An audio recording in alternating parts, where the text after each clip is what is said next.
The Chinese government has yet again proven that human rights are simply not on their agenda after a lawyer who was released 2 weeks ago has been blocked from going home and reuniting with his family.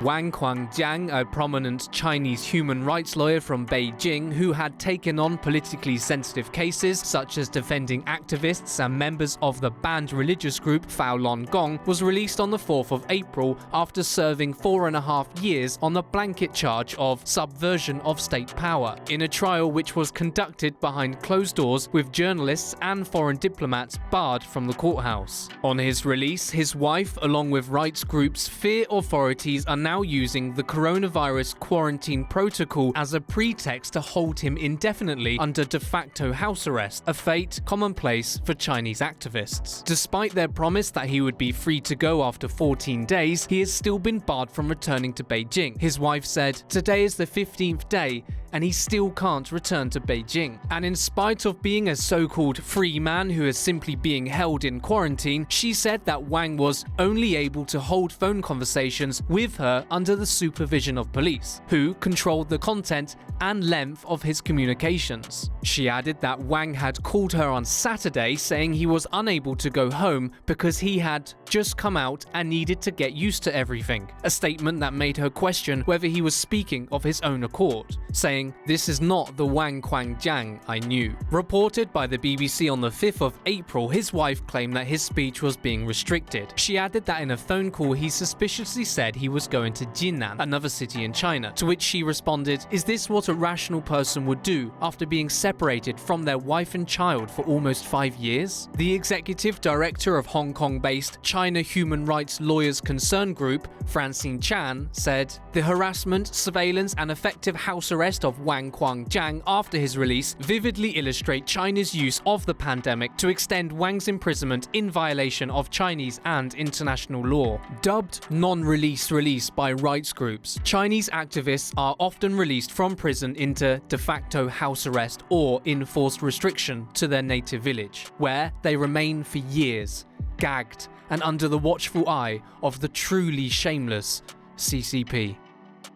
To keep his story alive and his name not forgotten, check out this next story.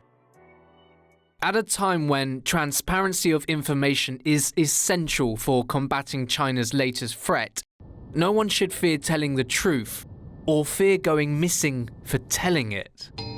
After the death of a whistleblower doctor that led to hundreds of thousands of Chinese netizens demanding freedom of speech, little did they know another unsung hero was about to go quiet.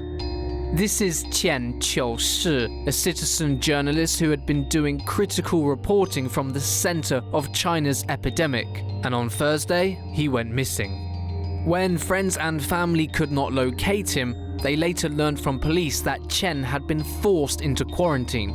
Chen's disappearance didn't go unnoticed, and by Sunday, netizens on Weibo began pleading for his release. Chen had been in the outbreak epicenter since January the 24th, a day after the city was put under a draconian-type lockdown. Chen was doing something China wasn't, showing the truth and the scale of the outbreak. He visited hospitals that were overwhelmed, funeral parlors and temporary isolation wards, and filmed it all.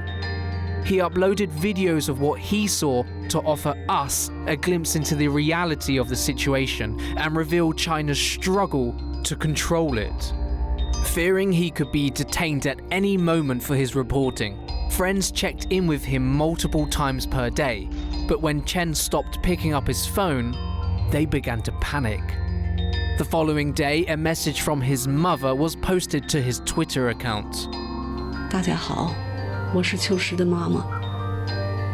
今天晚上，秋实说她要去方舱医院，之后呢，晚上7、8点钟到现在2点了，凌晨2点，一直是失联状态，和她联系不上。